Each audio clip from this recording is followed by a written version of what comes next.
The moment Naomi's fingers touched the folded paper in Julian's jacket pocket, she knew her life was about to change forever. The wedding venue buzzed with 300 guests behind the closed door of the bride's preparation room. White roses filled every corner. The cake stood 6 tiers tall in the reception hall. Her dress cost more than most people's cars. Everything was perfect.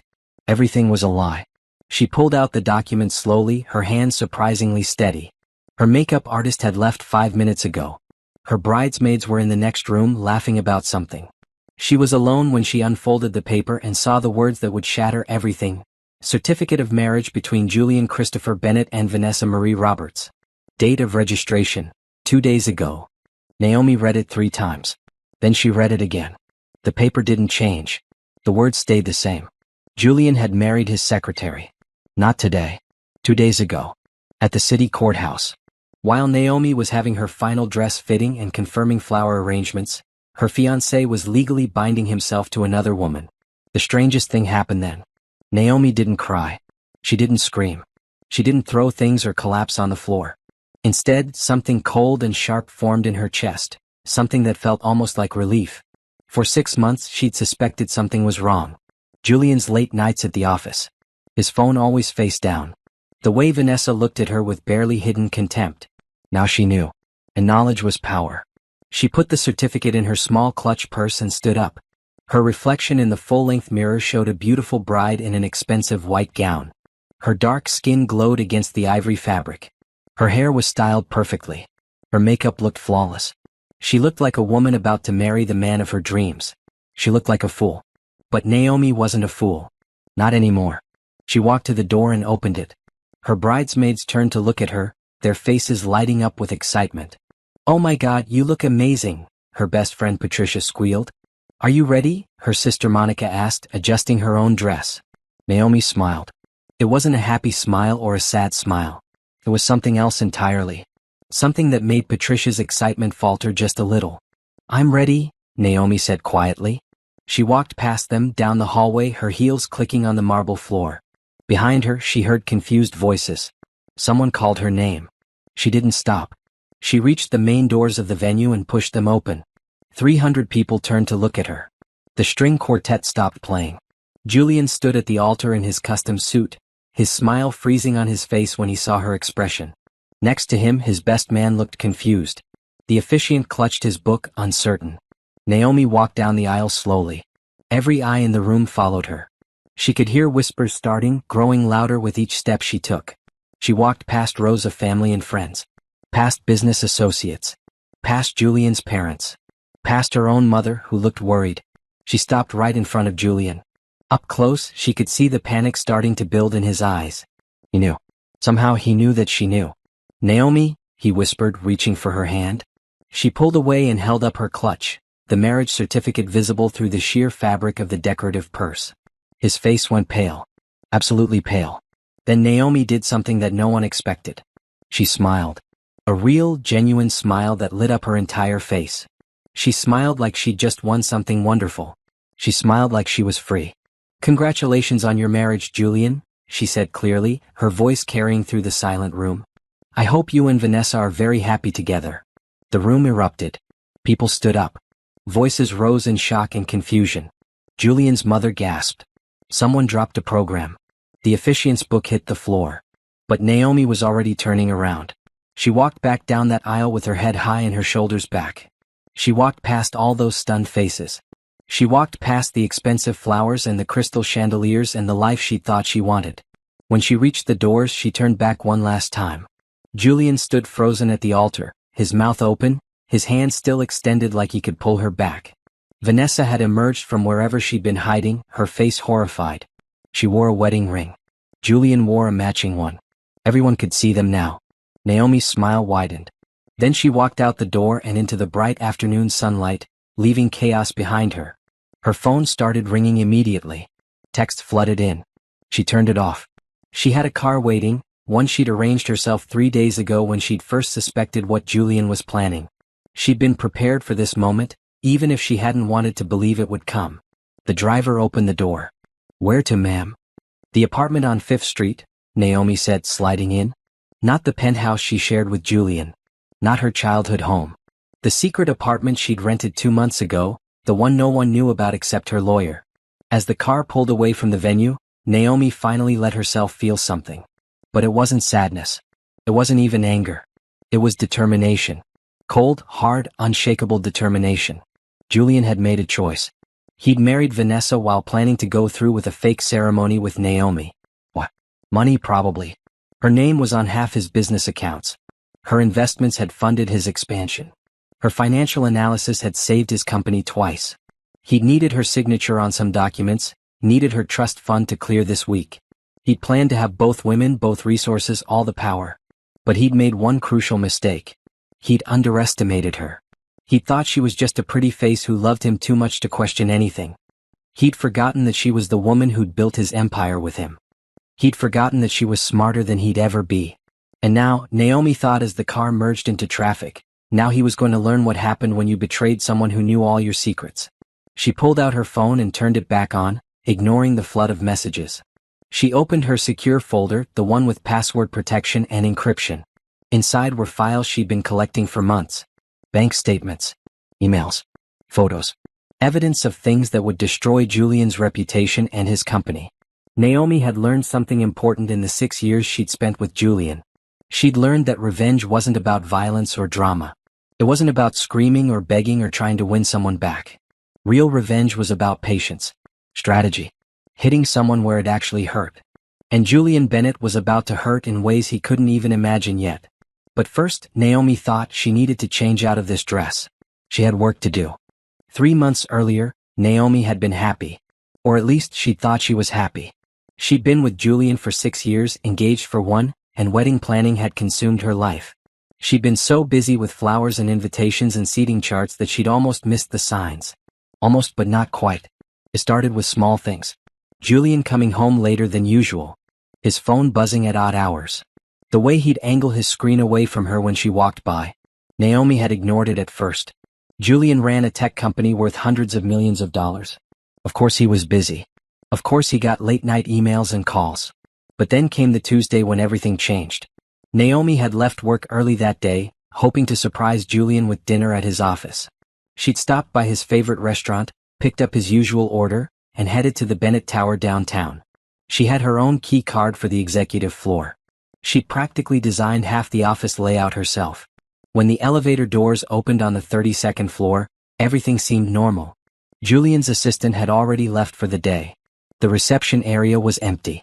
Naomi walked toward Julian's office, carrying the bag of food, already planning what she'd say. That's when she heard it. Laughing.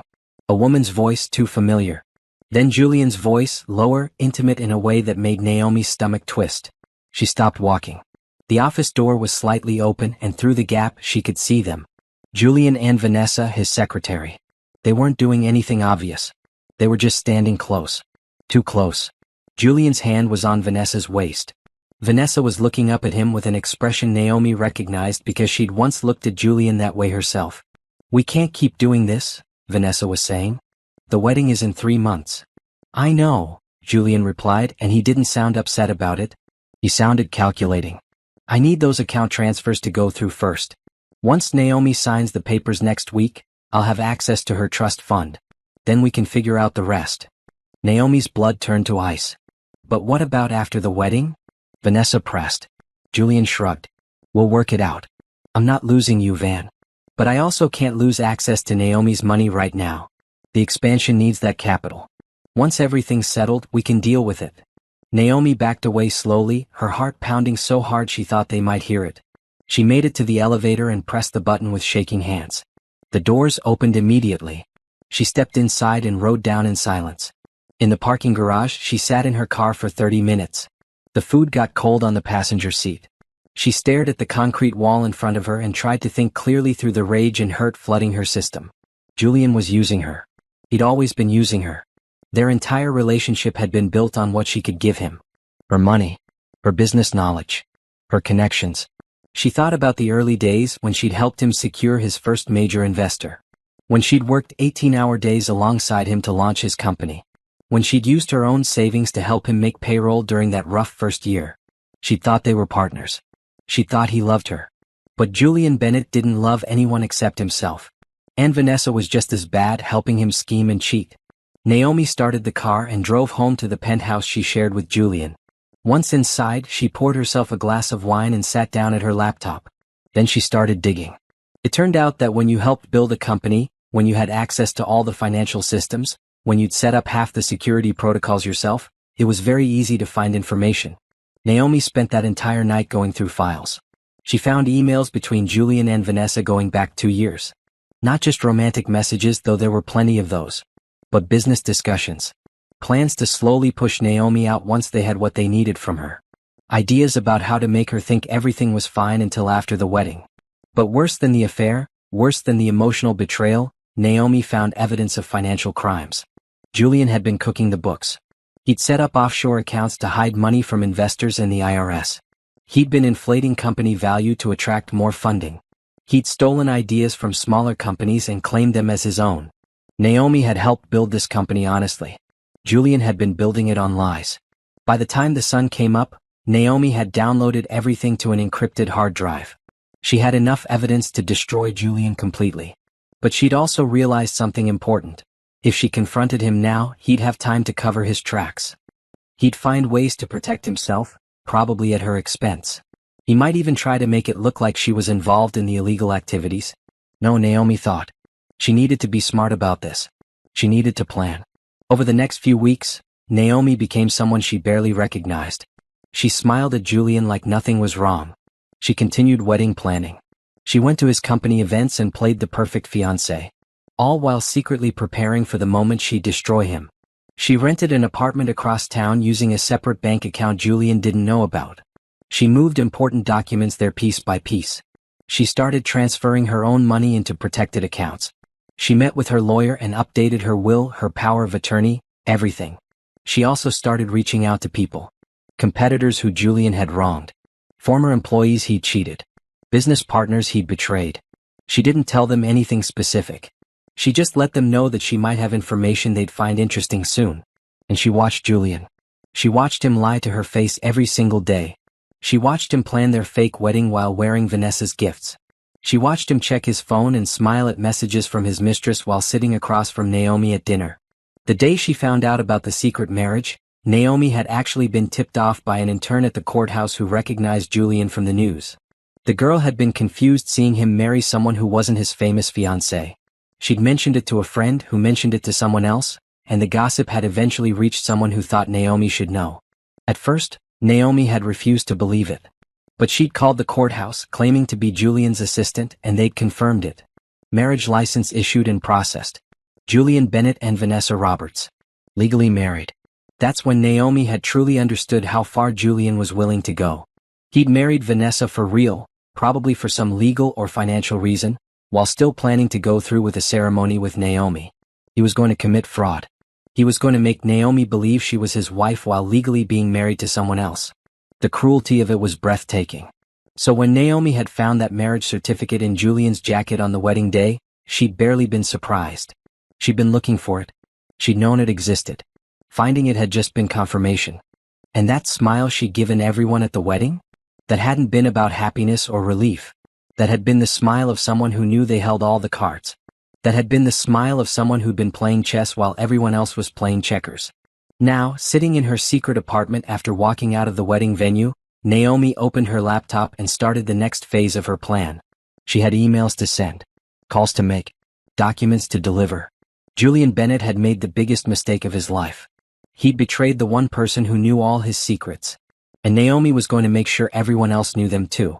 The apartment on 5th Street was small compared to the penthouse Naomi had shared with Julian, but it was hers. Completely hers. No one knew about it except her lawyer, Patricia, and the landlord who'd been paid 6 months in advance. It had 1 bedroom, 1 bathroom, and a living room that Naomi had converted into something else entirely. A war room. 3 filing cabinets stood against one wall, each one locked with a combination only Naomi knew. A large corkboard covered another wall, filled with printed documents, photos, and notes connected by red string. It looked like something from a crime show, and in a way that's exactly what it was. Evidence of crimes. Julian's crimes. Naomi kicked off her wedding heels and unzipped the expensive dress, letting it pool on the floor. She stepped out of it without a second glance and walked to her bedroom in her underwear. She pulled on jeans and a simple black shirt, tied her hair back and returned to the living room. Then she got to work. The first email went to the Internal Revenue Service. Naomi had set up an anonymous email account weeks ago, routing it through multiple servers to hide her identity. She attached files showing Julian's offshore accounts in the Cayman Islands. Bank statements proving he'd hidden millions from tax authorities. Documents showing false reporting of company income. Subject line: Financial fraud at Bennett Technologies Incorporated. Sent. The second email went to the Securities and Exchange Commission. This one included evidence of Julian lying to investors about company value. Fake financial projections. Inflated user numbers. Made-up contracts that didn't exist. All designed to attract more funding while hiding the truth about the company's actual performance. Sent. The third email went to 5 different journalists who specialized in tech industry investigations. Naomi didn't give them everything, just enough to make them curious. Just enough to make them start digging on their own. Send. Then Naomi started on the personal messages. She contacted 3 of Julian's biggest investors, the ones who'd put millions into his company. She didn't identify herself, but she provided them with information about where to look in the company files. She pointed them toward discrepancies in financial reports. She suggested questions they might want to ask at the next board meeting. Each message was carefully worded. Naomi had learned over the years that the best way to destroy someone wasn't to attack them directly. It was to give other people the tools to discover the truth themselves. That way it looked legitimate.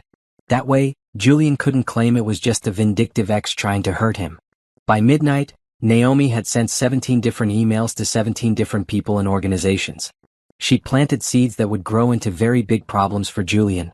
Some would bloom immediately. Others would take weeks or months. But all of them would hurt him. She leaned back in her chair and rubbed her eyes. She was exhausted, but she couldn't stop yet. There was more to do. Naomi opened her personal files next. She and Julian had been together for 6 years. They'd bought things together. Invested together. She'd co-signed on loans for his business. Her name was on contracts and agreements. She needed to protect herself legally before this whole situation exploded. She called her lawyer, Mitchell Preston. He answered on the second ring despite the late hour. Naomi? His voice was concerned. I heard about the wedding. Are you okay? I'm fine, Naomi said, and she meant it. I need you to start proceedings to remove my name from every Bennett Technologies document. Every contract, every agreement, every loan. I want a full legal separation from that company and from Julian personally. That's going to take some time, Mitchell warned. Then start now. Tonight. I'm emailing you a list of everything. I need this done fast, Mitchell. Things are going to get messy and I can't be legally tied to him when they do. Understood. Naomi, what exactly is about to happen? Julian's company is about to fall apart, Naomi said simply. And I'm going to make sure I'm nowhere near the blast radius. She hung up and sent Mitchell the list she'd prepared weeks ago. Then she turned to her financial documents. Naomi had always been careful with money. Even when she'd been helping Julian build his company, she'd kept her personal finances separate. She had savings, investments, a trust fund from her grandmother that Julian had been trying to access for months. Thank God she'd never given him control of it.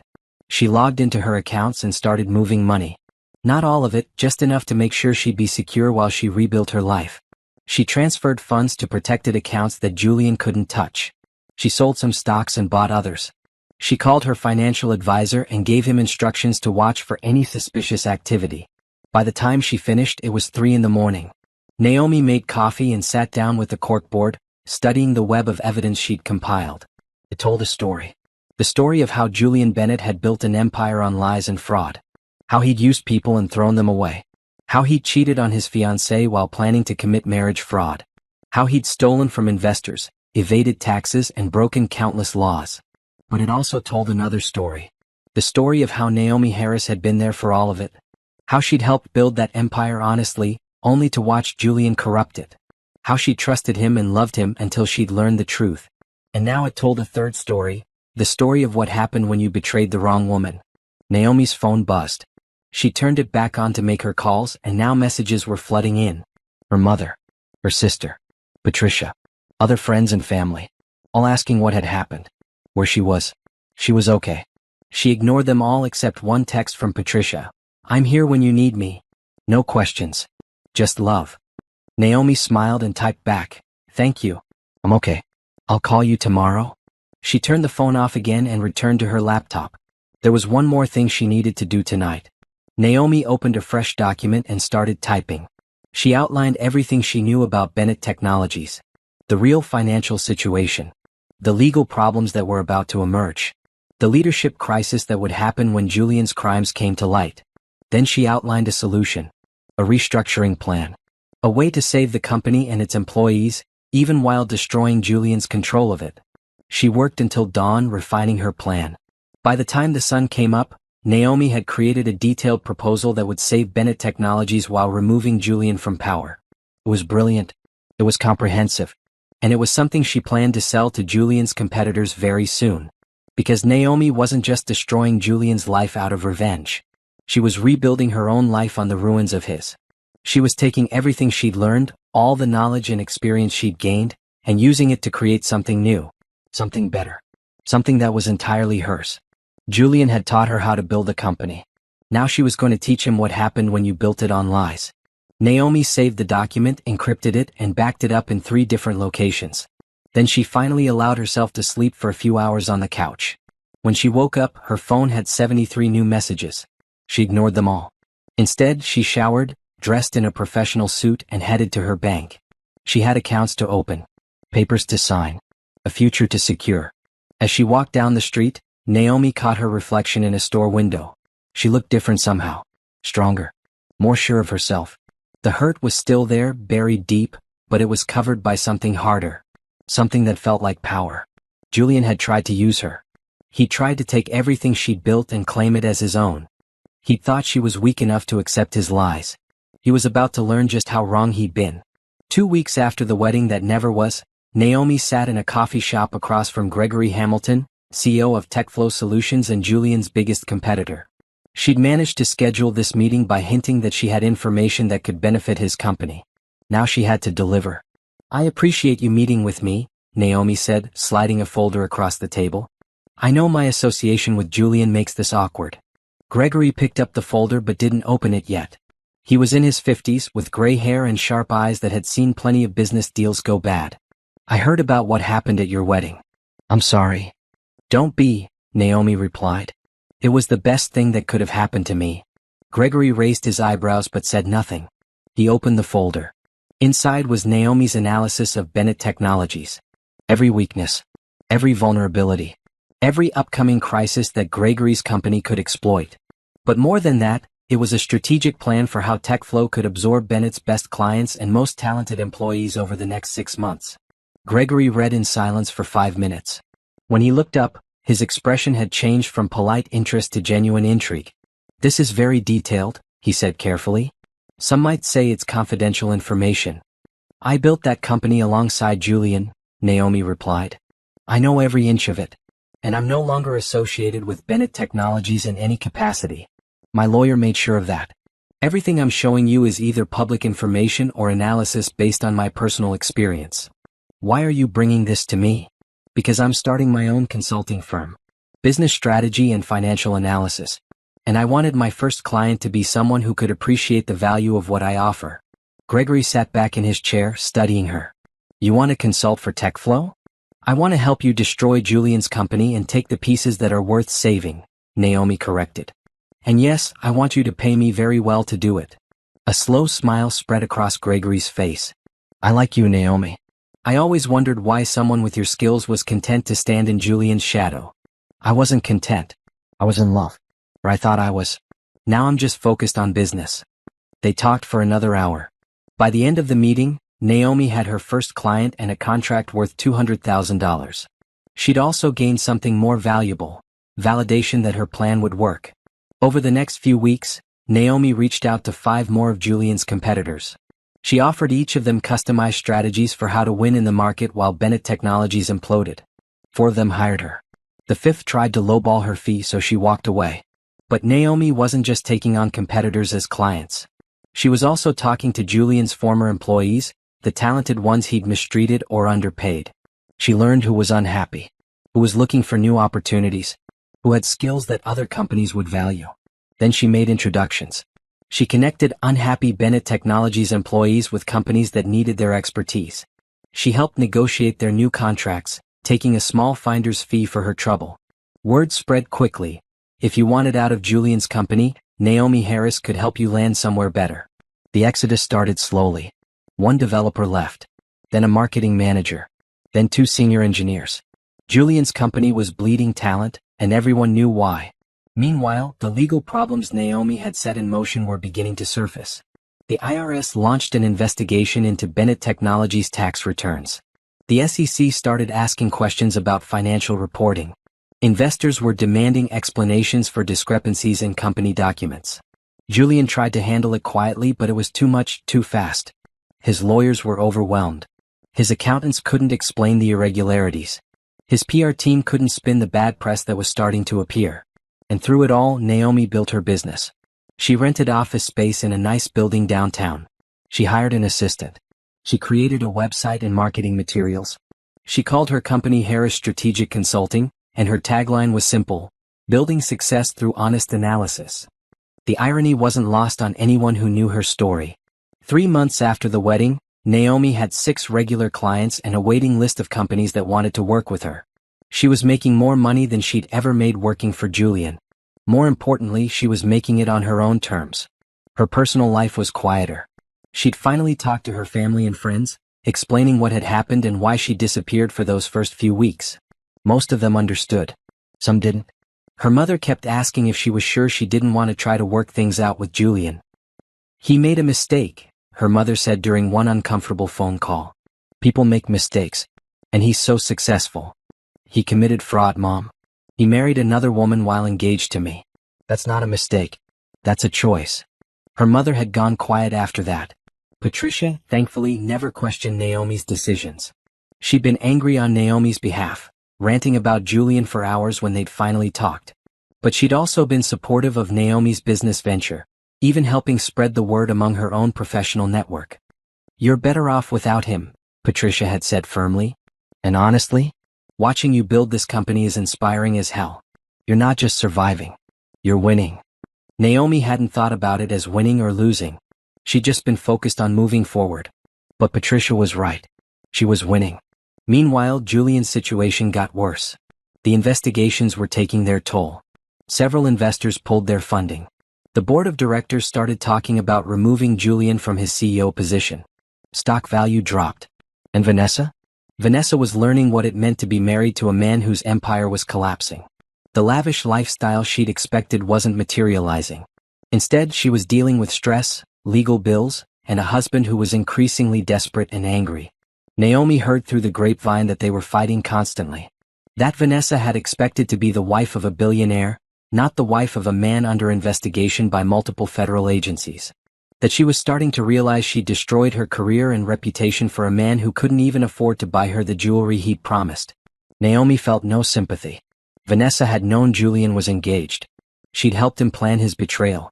She deserved every bit of unhappiness she was experiencing. 4 months after the wedding, Naomi landed her biggest client yet, Peterson & Associates, a venture capital firm with billions in assets. They wanted her to analyze potential investments and flag companies with questionable practices. Essentially, they wanted her to do for them what she'd done for Gregory Hamilton. The contract was worth $500,000 annually. Naomi signed it in her office, her hands steady, her smile genuine. She'd done it. She'd built something real. Something that was hers. That night, she went out to dinner with Patricia to celebrate. They chose an expensive restaurant downtown, one that Naomi could now afford without thinking twice.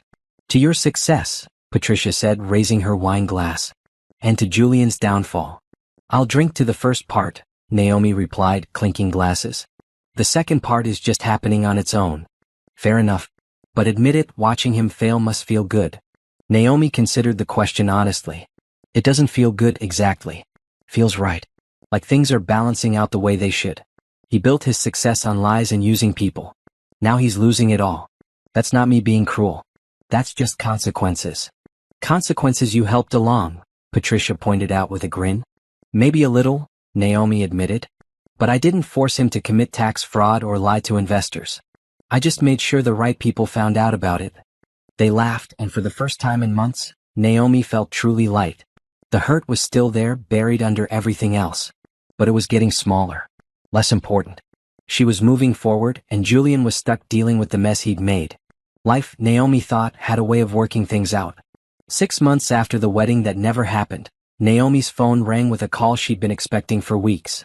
It was Gregory Hamilton from TechFlow.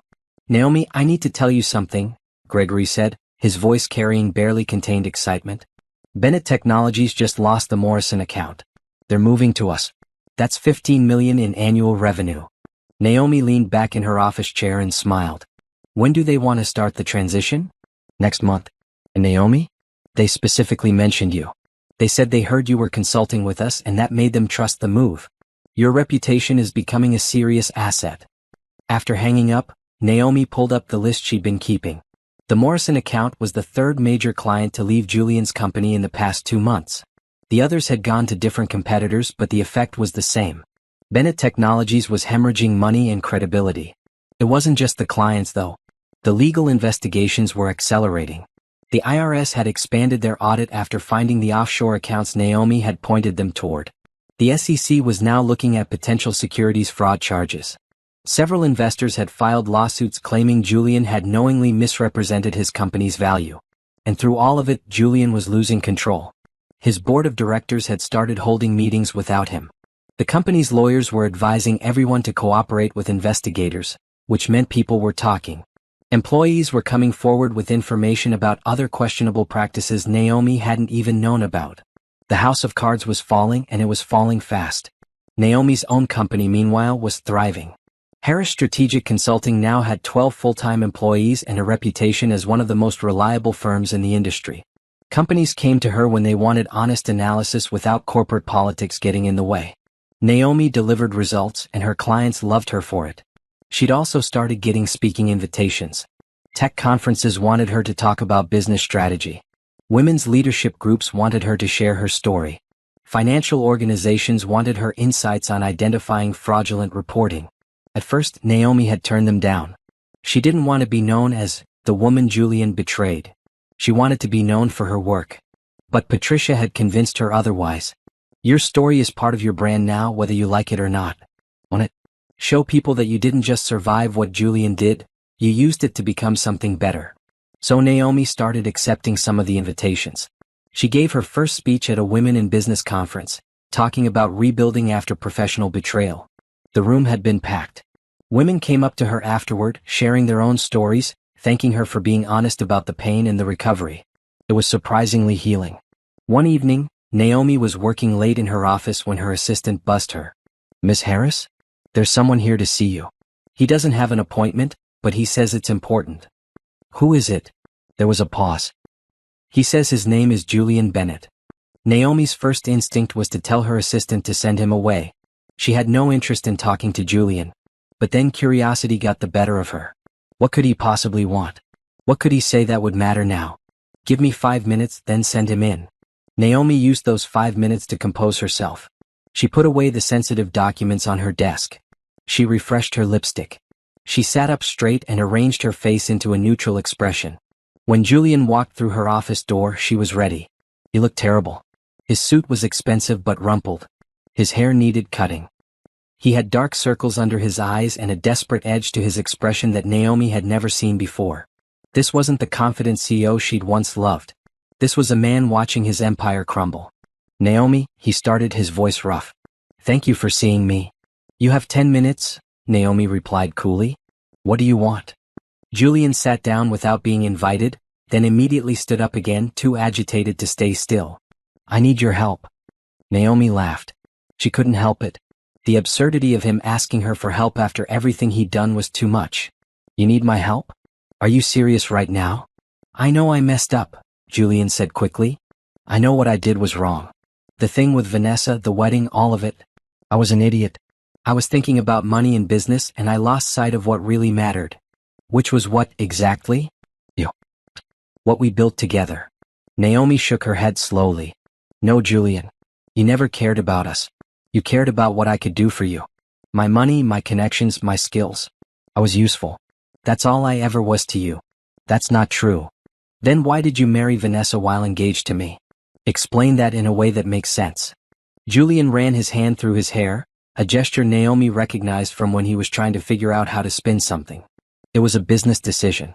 We needed certain legal protections, and Vanessa's father has connections that could help with the investigations. I thought I could have both relationships, keep everyone happy until things settled down. You thought you could commit fraud and keep everyone happy? I wasn't thinking clearly. No, Julian. You were thinking very clearly. You were thinking about yourself. Just like always. Julian's shoulders slumped. Okay, you're right. I was selfish. But Naomi, the company is falling apart. Clients are leaving. Employees are quitting. We're facing lawsuits and investigations. I need someone who understands the business, someone who can help me fix this. You need me to clean up your mess. I need your expertise. I'll pay you whatever you want. Name your price. Naomi stood up and walked around her desk until she was standing right in front of Julian.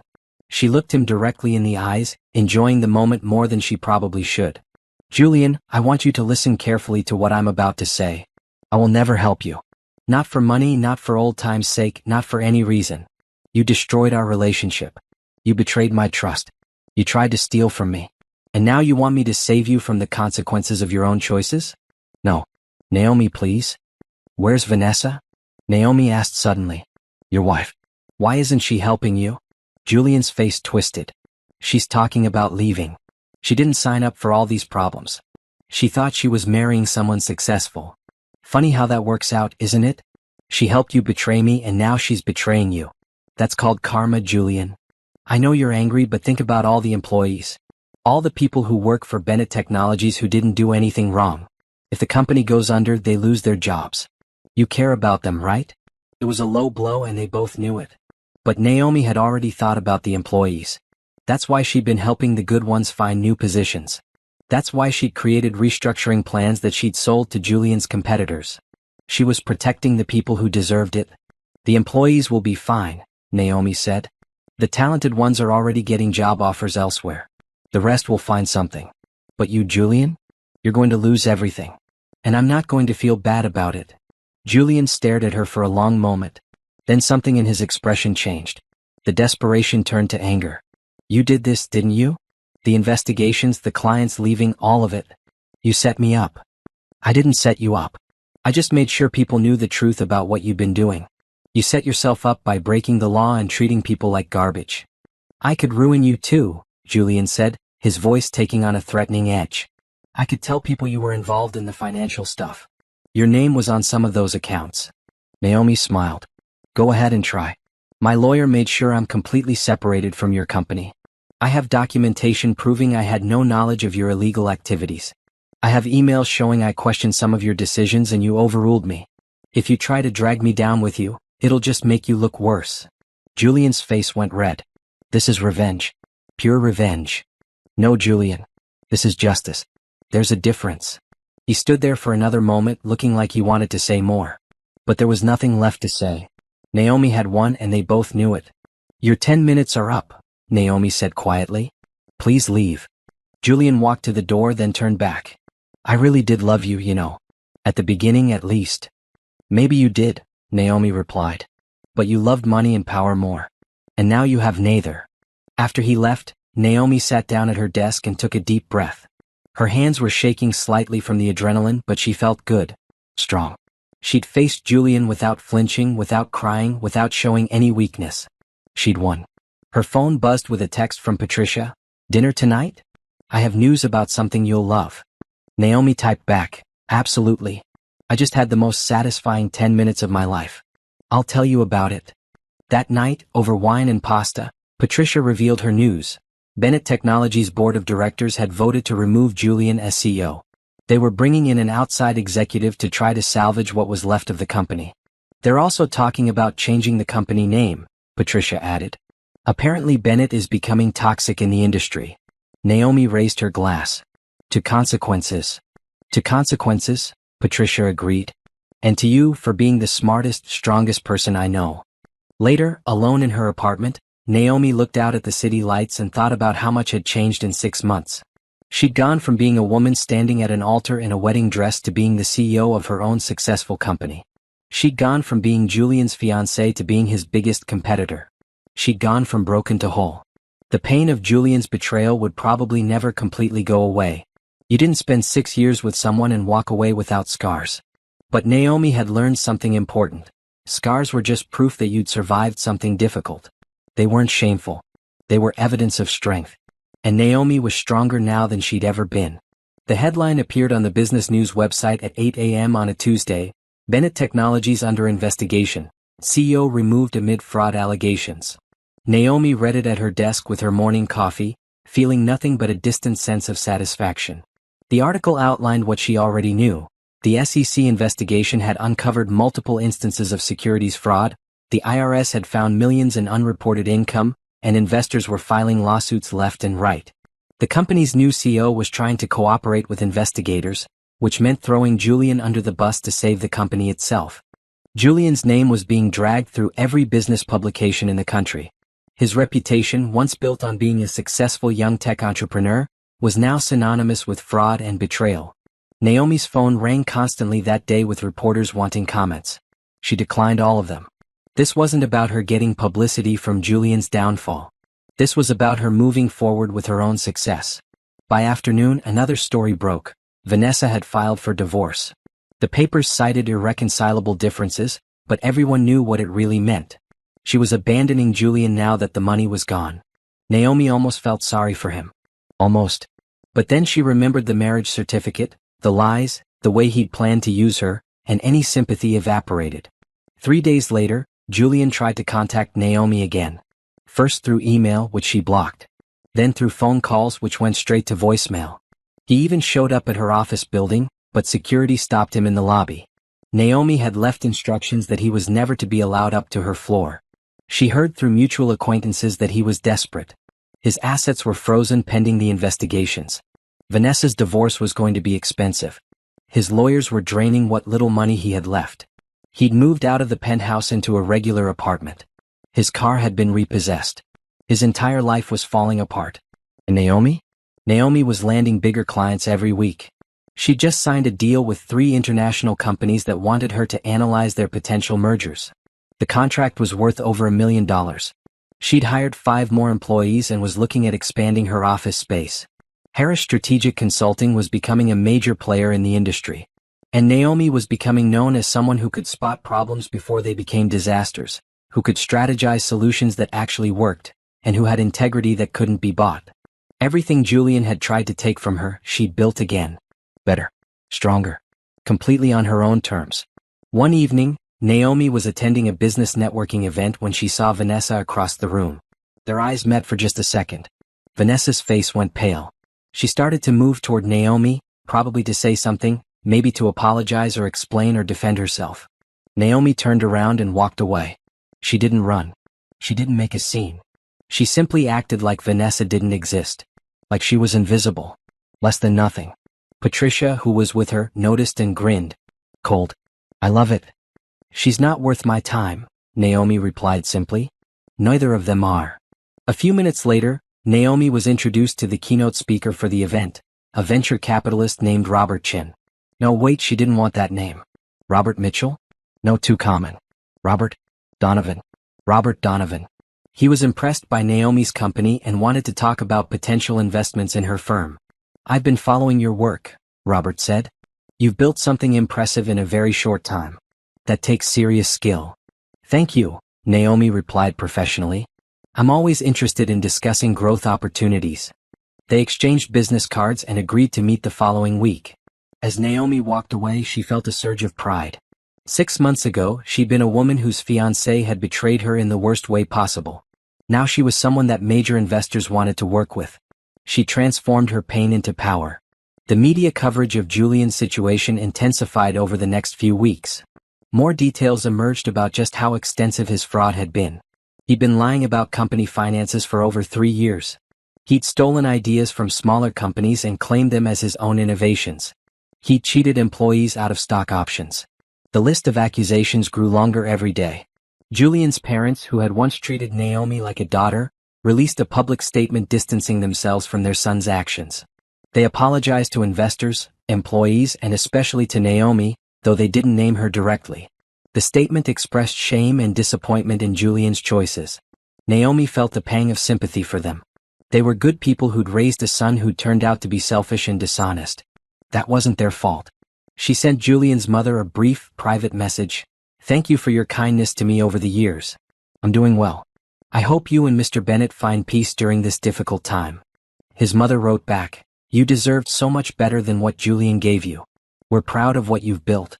If there's ever anything we can do for you, please let us know." It was a small moment of closure that Naomi hadn't expected but appreciated. Meanwhile, the lawsuits against Julian were piling up. Investors wanted their money back. Former employees wanted compensation for unpaid wages and stolen stock options. The IRS wanted back taxes plus penalties. The SEC was pursuing criminal charges for securities fraud. Julian was looking at potential prison time. Naomi heard that he tried to flee the country at one point, but his passport had been flagged. He was stuck dealing with the consequences of his choices, and there was no way out. 2 months after Julian's removal from Bennett Technologies, the company announced it was restructuring completely. They were changing the name to TechCore Solutions and bringing in an entirely new executive team. They were also implementing new oversight procedures to prevent future fraud. Several of Naomi's consulting clients were helping with the restructuring. She'd provided analysis and recommendations that were being used to save the company and its employees. But Julian? Julian had nothing to do with any of it. He'd been completely cut out. Naomi's business hit a major milestone that same week. Her company's value was assessed at $10 million. She'd built a $10 million company in less than a year. It was more than Julian's company had been worth before everything fell apart. She celebrated by taking her entire team out to an expensive dinner. She gave bonuses to everyone. She thanked them for their hard work and dedication. And she announced that she was expanding into 3 new cities, opening satellite offices, creating more jobs. Her employees cheered. Patricia, who joined the company as the COO, hugged her tight. "You did it. You actually did it." "We did it," Naomi corrected. "This is all of our success." But that night, alone in her apartment, Naomi allowed herself to acknowledge the truth. She had done it. She'd taken the worst moment of her life and turned it into something incredible. She'd refused to be a victim. She'd refused to let Julian's betrayal define her. She'd won. Completely and totally. And Julian? Julian had lost everything. His company, his reputation, his freedom, his future. All because he'd been greedy and cruel. All because he'd underestimated the woman who'd helped him build everything. Naomi didn't hate him anymore. She barely thought about him. He was irrelevant to her life now. Just a lesson learned about trusting the wrong people. She poured herself a glass of wine and stood by the window, looking out at the city. Somewhere out there, Julian was probably sitting in his lawyer's office, trying to figure out how to avoid prison. Somewhere out there, Vanessa was probably regretting every choice she'd made. But Naomi? Naomi was standing in her beautiful apartment, running a successful company, surrounded by people who respected her, with a future that was entirely her own. Life, she thought, had a beautiful way of balancing things out. The invitation arrived on thick, expensive cardstock. Business Excellence magazine cordially invites you to the annual Entrepreneur Awards ceremony. Naomi Harris has been nominated for Emerging Business Leader of the Year. Naomi stared at it for a long moment before showing it to Patricia, who immediately screamed loud enough to make everyone in the office come running. "This is huge," Patricia exclaimed. "Do you know how prestigious this award is? You're being recognized alongside people who've been in business for decades." The ceremony was 3 weeks away. Naomi had to give a short speech if she won. She had to network with some of the most powerful people in the business world. And she had to do it all while knowing that she'd risen from the ashes of public humiliation less than a year ago. She started writing her speech that night. She wrote about failure and resilience, about betrayal and recovery, about building something honest in an industry that sometimes rewarded dishonesty. She wrote and rewrote until she had something she was proud of. The night of the ceremony, Naomi wore a stunning blue dress that made her feel powerful. Patricia went with her, along with 3 other employees from her company. They arrived at the venue, a luxury hotel downtown, and Naomi felt her confidence waver for just a moment when she saw how many important people were there. But then she remembered where she'd been a year ago, standing in a wedding dress while her world fell apart. She remembered the smile she'd given everyone, the one that said she wasn't broken. She could do that, she could do this. The evening was full of conversations and connections. Naomi met CEOs and venture capitalists and other entrepreneurs. She traded business cards and made plans for future meetings. She listened to other people's success stories and shared parts of her own. When it came time for her award category, Naomi sat in her seat with her hands folded calmly in her lap. Patricia was gripping her arm hard enough to leave marks. The presenter, a famous businesswoman Naomi had always admired, opened the envelope. The winner of Emerging Business Leader of the Year is Naomi Harris, Harris Strategic Consulting. The room erupted in applause. Patricia was crying. Naomi stood up, her legs steady, her smile genuine, and walked to the stage. She accepted the Crystal Award, shook the presenter's hand, and stepped up to the microphone. The room full of successful, powerful people went quiet, waiting to hear what she had to say. A year ago, Naomi began, her voice clear and strong, I was supposed to get married. Instead, I discovered that everything I'd built my life around was a lie. And I had a choice. I could let that betrayal define me, or I could use it to become something better. She paused, looking out at the audience. I chose better. I built Harris Strategic Consulting from nothing but determination and skill. I hired talented people who believed in honest business practices. I worked with clients who valued integrity over shortcuts. And tonight, I'm standing here with this award because I refused to let someone else's choices destroy my future. The audience was silent, hanging on every word. If you take anything from my story, let it be this. Your value isn't determined by how other people treat you. It's determined by how you treat yourself when everything falls apart. Build something you're proud of. Build it honestly. And never, ever let anyone convince you that you're not capable of amazing things. The applause was thunderous. People stood up. Patricia was sobbing. And Naomi felt a rush of emotion so powerful it almost brought her to tears. But she held it together, smiled, raised the award, and walked off the stage with her head high. After the ceremony, dozens of people wanted to talk to her. Business cards piled up. Opportunities emerged. A publisher approached her about writing a book on business strategy and personal resilience. A prestigious university asked if she'd be interested in teaching a course on entrepreneurship. It was overwhelming in the best possible way. Later that night, back in her apartment, Naomi set the award on her mantle and stared at it.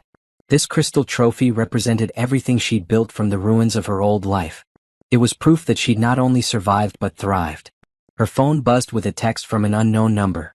Against her better judgment, she opened it. I saw the ceremony on the live stream. Congratulations.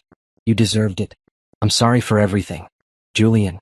Naomi stared at the message for a moment, then deleted it without responding. Julian's apology didn't matter anymore. His opinion didn't matter. He was a chapter of her life that had closed, and she had no interest in reopening it. Instead, she called Patricia. Are you still awake? Are you kidding? I'm way too excited to sleep. That speech was perfect. I couldn't have done any of this without you, Naomi said honestly. Thank you for believing in me when everything was falling apart. Girl, you did this yourself. I just cheered from the sidelines and signed some paperwork. This is your success story. After hanging up, Naomi poured herself a glass of wine and pulled out her laptop. She had work to do. A new client wanted a full market analysis by the end of the week. Another company was interested in hiring her for a major restructuring project. Her calendar was booked solid for the next 2 months with meetings and consultations. She was busy. She was successful. She was happy. The next day, Naomi received a call from a real estate agent. Ms. Harris, I have an interesting property that just came on the market. It's a commercial building in the financial district. The current owners are very motivated to sell quickly. Naomi scheduled a viewing. When she arrived at the building, she felt a jolt of recognition. This was Bennett Tower, the building where Julian's company had been headquartered. The building where she'd once worked 18-hour days helping him build his empire. The previous tenants are moving to a smaller space, the agent explained. The owners want to sell the entire building. It's a great investment opportunity. Naomi walked through the empty offices. She rode the elevator to the 32nd floor where Julian's office used to be. She stood in the space where she'd once caught him with Vanessa, planning their betrayal. Then she pulled out her phone and called her financial advisor. I want to make an offer on a property, she said, and I'm prepared to pay cash. 2 weeks later, Naomi Harris became the owner of Bennett Tower. She renamed it Harris Plaza and announced that her company would be relocating to the top 3 floors. The rest would be leased to other businesses. The symbolism wasn't lost on anyone. Naomi had literally bought the building that represented Julian's former power. She was now the landlord of the space where he'd once been king.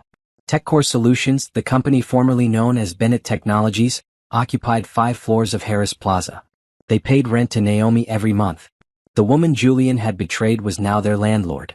It was the ultimate comeback story and the business media loved it. Articles were written about Naomi's rise. She was interviewed for podcasts and magazines. Her face appeared on the cover of several business publications with headlines like, "From Betrayal to Business Success. Naomi Harris's Incredible Journey."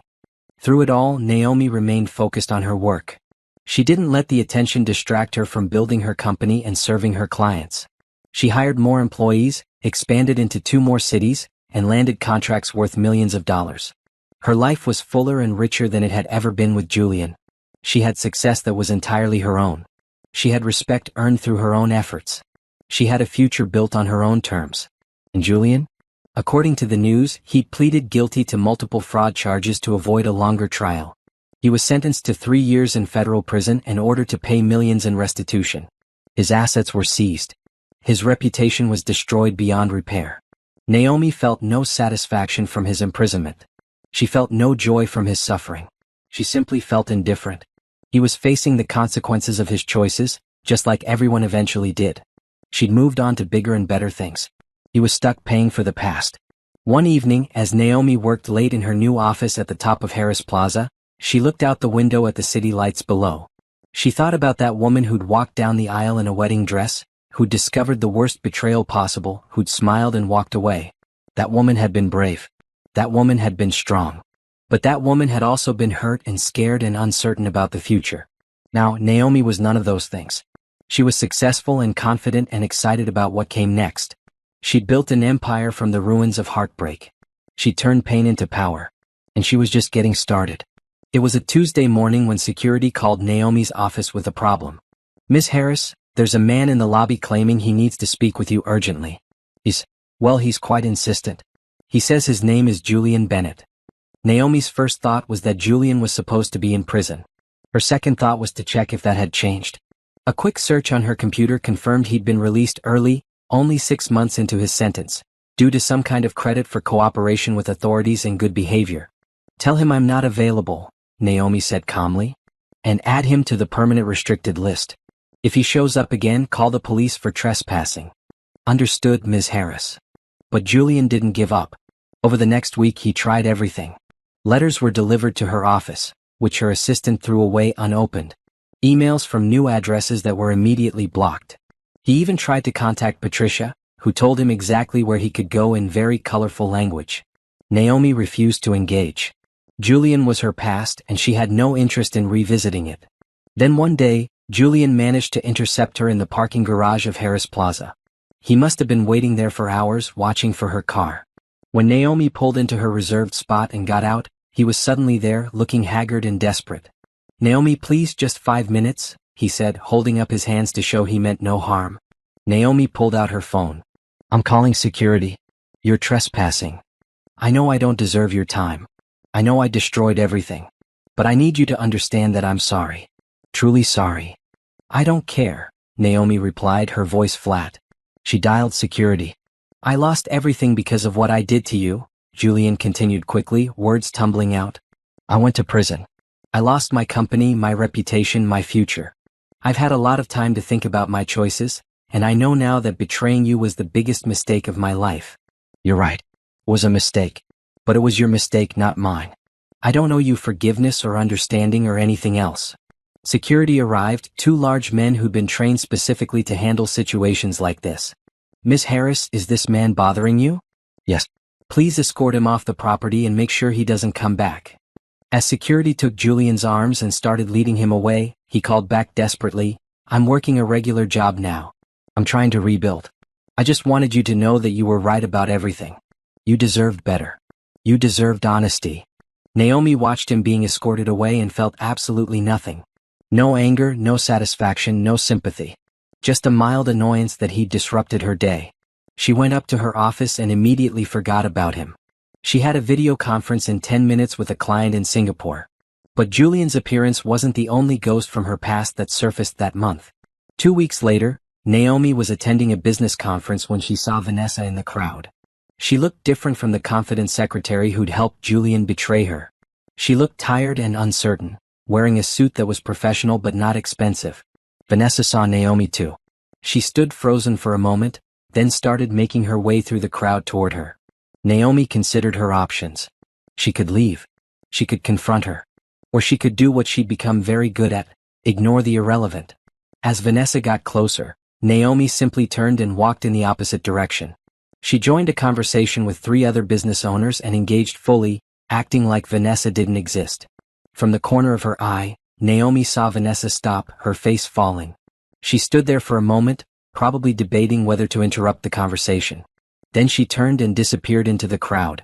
Patricia, who'd witnessed the whole thing, came over laughing. That was brutal. I love it. She doesn't exist to me, Naomi replied. Neither of them do. What do you think she wanted? I don't know and I don't care. Probably to apologize or explain or try to make herself feel better about what she did. Not my problem. The conference continued without incident. Naomi gave a presentation on strategic business planning that was very well received. She made valuable connections and scheduled several follow-up meetings. By the end of the day, she'd completely forgotten about seeing Vanessa.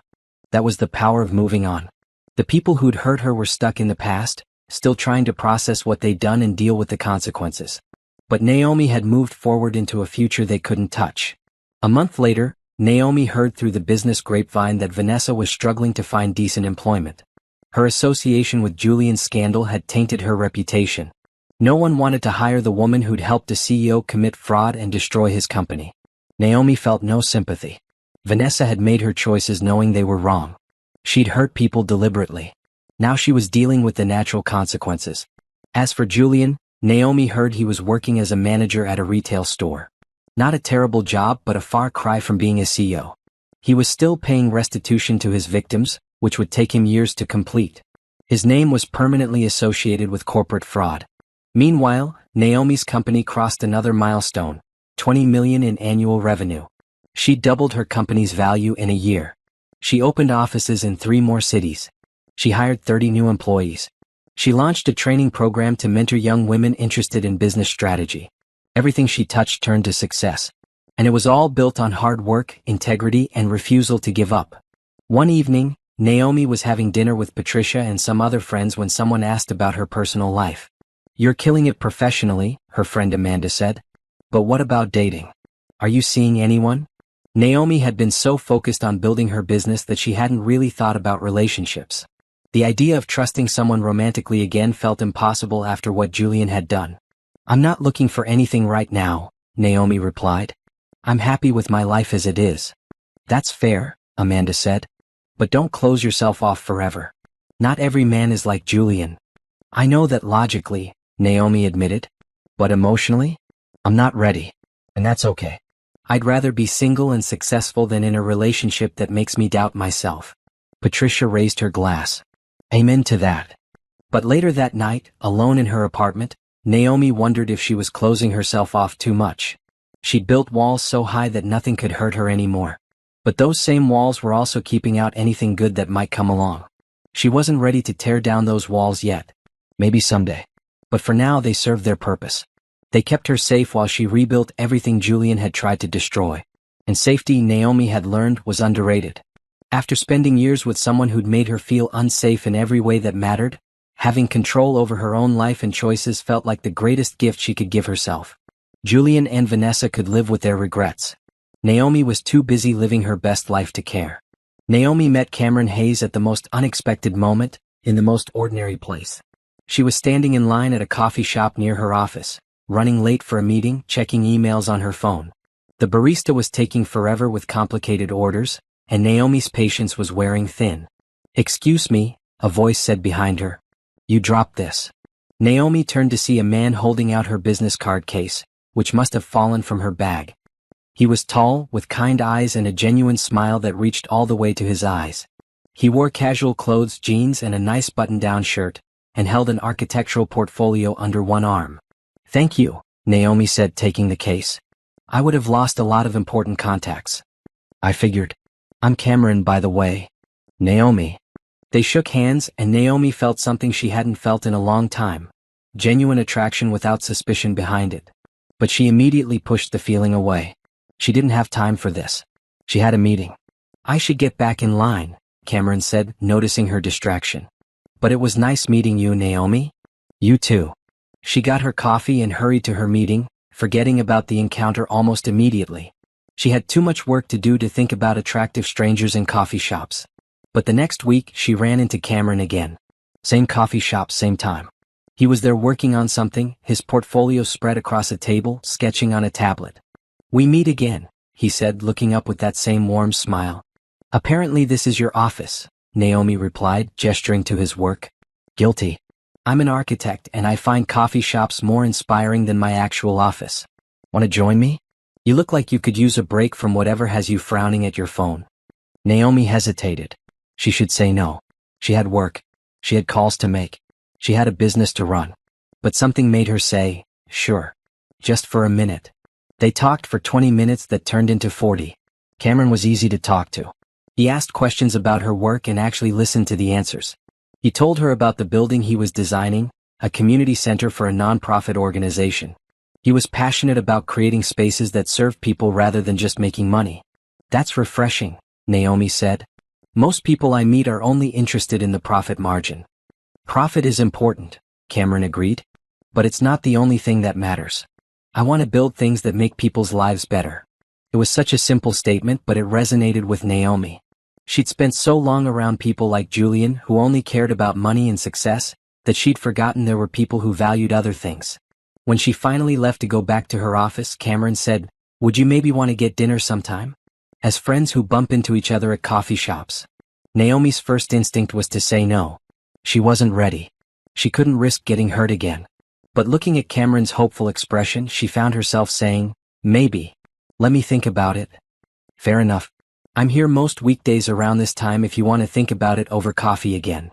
Over the next few weeks, Naomi did go back to that coffee shop. She told herself it was just convenient, that it had nothing to do with Cameron. But somehow she always ended up sitting at his table talking about everything and nothing. Cameron never pushed. He never asked about her past or why she was single or what she was looking for. He just enjoyed her company and made her laugh with stories about difficult clients and architectural disasters. Patricia noticed the change in Naomi's routine. "You're leaving the office at the same time every Tuesday and Thursday." "That's new. I'm just getting coffee." "With the guy you mentioned?" "The architect. His name is Cameron. And yes, sometimes he's there." "Good," Patricia said firmly. "You deserve someone who makes you smile like that." "Like what?"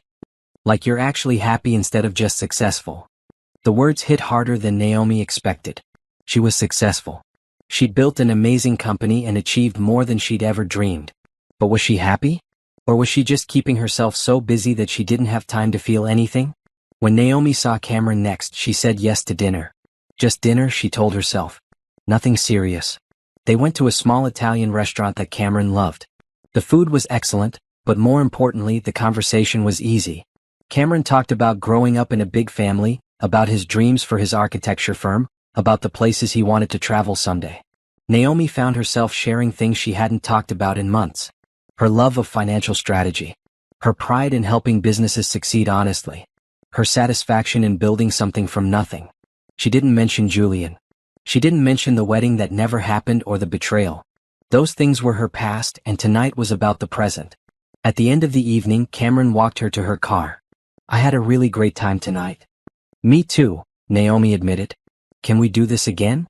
Naomi looked at him, this kind man who didn't know anything about her complicated history, who just enjoyed her company for who she was now. And she made a decision. "Yes, but I need to tell you something first. I'm not looking for anything serious. I'm focused on my career and I'm not ready for complications." "That's fair," Cameron said easily. "How about we just keep getting to know each other and see what happens? No pressure, no expectations." It was exactly what Naomi needed to hear. "I can do that." Over the next few months, Naomi and Cameron fell into a comfortable pattern. They had dinner once or twice a week. They went to art galleries and concerts.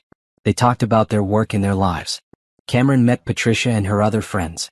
Naomi met some of Cameron's colleagues.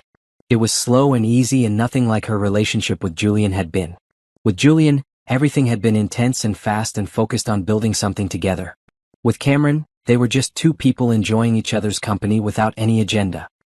"He's good for you," Patricia observed one day. "You're more relaxed than I've seen you in years." "It's not serious," Naomi insisted.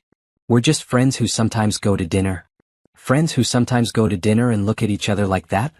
Patricia laughed. "Sure, Naomi. Whatever you need to tell yourself. But the truth was Naomi was scared. Scared of trusting someone again. Scared of getting hurt. Scared of losing the independence and control she'd worked so hard to build. Cameron seemed to sense this. He never pushed for more than she was ready to give. He never questioned why she kept parts of herself protected. He just showed up consistently, made her laugh, and slowly became someone she couldn't imagine not having in her life. 6 months into whatever they were doing, Cameron finally asked about her past. They were sitting in his apartment, having successfully assembled the world's most complicated bookshelf, celebrating with wine and takeout. "You don't talk much about your history," Cameron said carefully. "And that's fine. But I get the sense something happened that made you cautious about relationships." Naomi took a sip of wine, considering how much to share. "I was engaged once. It didn't work out. I'm sorry." "Don't be. He wasn't a good person. He betrayed me in some pretty spectacular ways and I walked away. Built my business as a result. So in a weird way, the worst thing that happened to me led to the best thing. That takes serious strength." "It took a lot of anger and determination," Naomi corrected. "But yeah, I survived it. I'm not sure I'm ready to risk that kind of pain again." Cameron was quiet for a moment. Then he said, "I'm not him. I don't know who he was or what he did, but I'm not that person. I'm just a guy who thinks you're incredible and enjoys spending time with you. Whatever this is, however fast or slow it goes, I'm good with it." Naomi looked at him, this patient, kind man who'd never given her a reason to doubt him. And she realized something. She was already in deeper than she'd intended. Somewhere along the way, Cameron had become important to her. And that was terrifying. But maybe, she thought, maybe it was time to be brave in a different way. She'd been brave enough to walk away from Julian. Brave enough to build her company. Maybe she could be brave enough to try trusting someone new. "I'm glad you're patient," Naomi said quietly. "Because I'm probably going to be difficult about this." "I can handle difficult," Cameron replied with a smile. "I'm an architect. I literally problem solve for a living." They laughed and the moment passed. But something had shifted between them. Something that felt like the beginning of something real. That night, driving home, Naomi thought about how far she'd come. A year and a half ago, she'd been standing in a wedding dress, discovering the worst betrayal. Now she was running a successful company and cautiously opening her heart to someone new. She wasn't the same woman who'd smiled and walked away from that altar. She was stronger, smarter, more careful. But maybe, just maybe, she was ready to believe that not everyone would hurt her the way Julian had. It was a risk. But then again, Naomi had built an empire on taking calculated risks. This was just a different kind of investment. One that might actually be worth it. 5 years after the wedding that never was, Naomi stood in the ballroom of the Grand Plaza Hotel, the same venue where her life had changed forever. But tonight wasn't about pain or betrayal. Tonight was about triumph. She'd rented the entire venue for her company's annual charity gala, a fundraiser for her foundation that helped women entrepreneurs start their own businesses. The room was filled with 500 guests, business leaders, politicians, community organizers, and the women her foundation had helped over the years. Naomi wore a stunning green dress that made her feel powerful and beautiful. On her left hand, she wore a wedding ring, a simple platinum band that matched the one Cameron wore. They'd gotten married 6 months ago in a small, private ceremony with just close friends and family. No drama, no complications, just two people who loved each other making a commitment. Cameron stood beside her now, one hand on her back as they greeted guests. He designed the foundation's new headquarters, donating his time and expertise. He was everything Julian had never been. Supportive, honest, kind, and genuinely interested in her success without needing to control or take credit for it. "You look happy," Patricia said, appearing at Naomi's elbow. She was now the chief operating officer of Harris Strategic Consulting, which had expanded to 12 cities and employed over 200 people. The company was valued at $60 million. "This is perfect. This is exactly how it should have ended." "It's not ending," Naomi corrected with a smile. "It's just beginning." The evening was full of speeches and presentations. Naomi shared success stories of the women her foundation had helped. One woman had started a bakery that now had 3 locations. Another had launched a tech startup that had just secured major funding. A third had opened a legal practice serving low-income communities. These women had taken their second chances and built something amazing just like Naomi had. When it was time for Naomi's speech, she walked to the stage with confidence. She looked out at the crowd and saw faces she recognized. Her mother, her sister, friends who'd supported her through everything. She saw investors who'd believed in her company. She saw the women her foundation had helped, living proof that rebuilding was possible. 5 years ago, Naomi began, her voice clear and strong, I stood in this room preparing for a wedding that never happened. I discovered that the man I loved had betrayed me in ways I never imagined possible. And I had to make a choice, become a victim of that betrayal or become something more. The room was silent, everyone listening. I chose more. I built a company based on integrity and hard work. I created a foundation to help other women build their dreams. I found love again with someone who respects and supports me. And tonight, I'm standing in this same room, not as a woman who was betrayed, but as a woman who refused to let betrayal define her. She paused, looking around the room. The foundation we're supporting tonight exists because I understand what it's like to start over. I know how hard it is to rebuild when everything falls apart. But I also know that it's possible. Not just possible, it's an opportunity to create something better than what you had before. The crowd erupted in applause. Naomi smiled, feeling tears prick her eyes but refusing to let them fall. These were happy tears, celebration tears, not sad ones. Thank you all for being here tonight. Thank you for supporting these incredible women who are building their futures. And thank you for being part of my journey from that terrible day to this beautiful night. After her speech, Naomi mingled with guests. She hugged the women from her foundation programs. She laughed with old friends. She introduced Cameron to people who were meeting him for the first time. At one point, Naomi's mother pulled her aside. I'm sorry, she said quietly. I'm sorry I ever suggested you should take Julian back. I'm sorry I didn't see who he really was. You've built something incredible and I'm so proud of you. Thank you, Mom, Naomi replied, hugging her. I needed to hear that. As the evening wound down, Patricia pulled Naomi aside with a sly grin. So, I heard something interesting through the grapevine today. Thought you might enjoy knowing. What? Julian tried to apply for a job at one of our client companies. They called us for a reference check. Naomi laughed. What did you tell them? I told them the truth. That he's a convicted fraud who can't be trusted with any kind of financial responsibility. They didn't hire him. Good, Naomi said simply. He made his choices. He gets to live with them. She didn't feel vindictive saying it.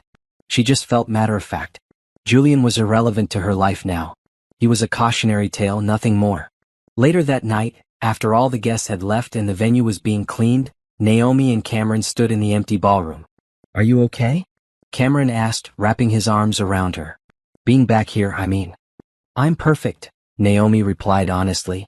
This room used to represent the worst day of my life. Now it represents something completely different.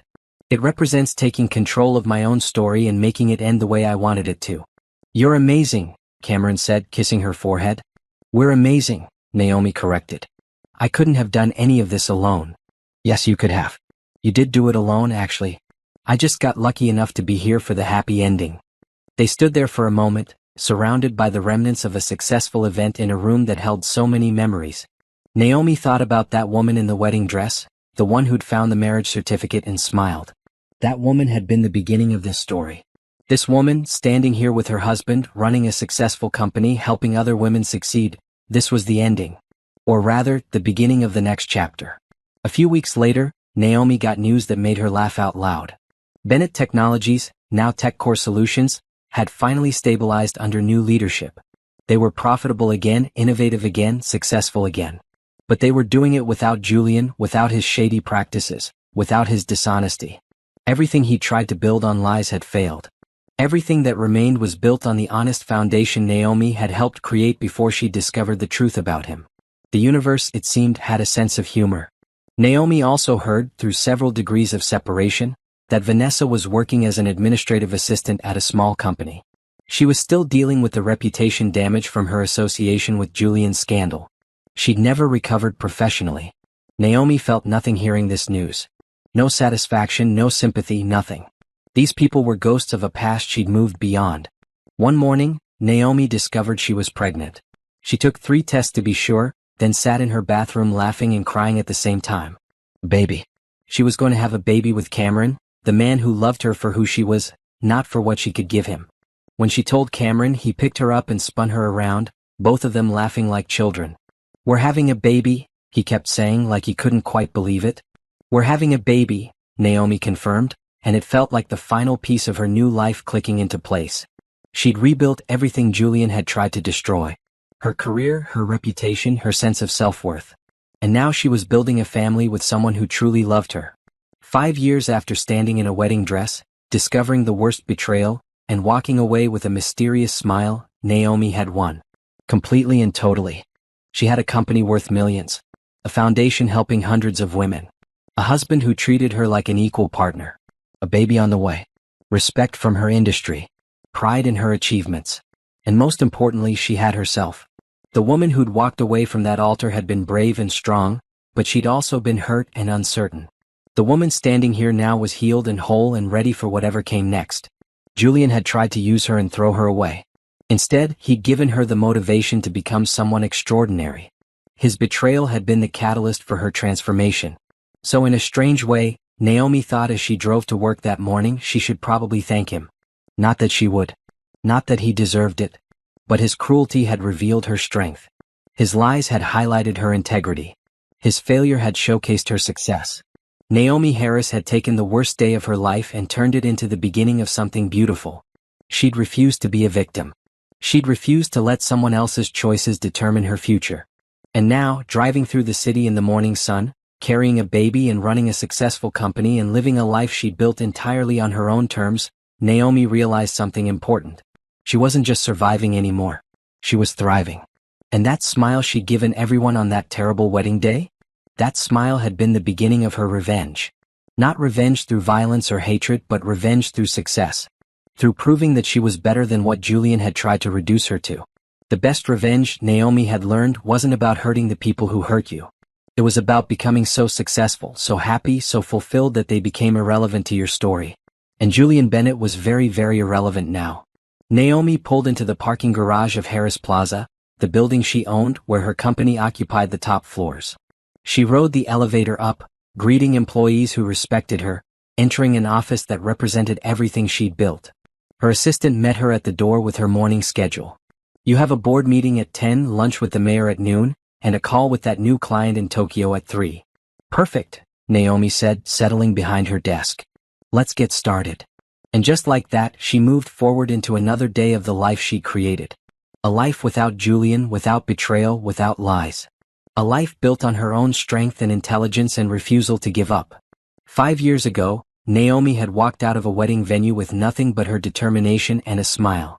Today, she walked into her office with everything she'd ever wanted and more than she'd ever dreamed possible. That, she thought, was the real happy ending. Not revenge or punishment or watching her enemies suffer. Just building a life so good that the past couldn't touch it anymore. Naomi Harris had won.